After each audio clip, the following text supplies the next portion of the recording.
Perasan tak?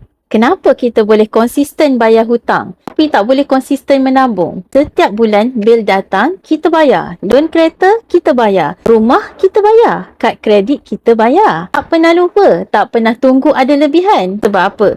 Sebab kalau tak bayar, kita takut. Takut penalty, takut kena blacklist, takut kena tarik kereta. Tapi bila bab simpanan, kita tengok dulu hujung bulan. Kalau ada lebih, nanti dululah.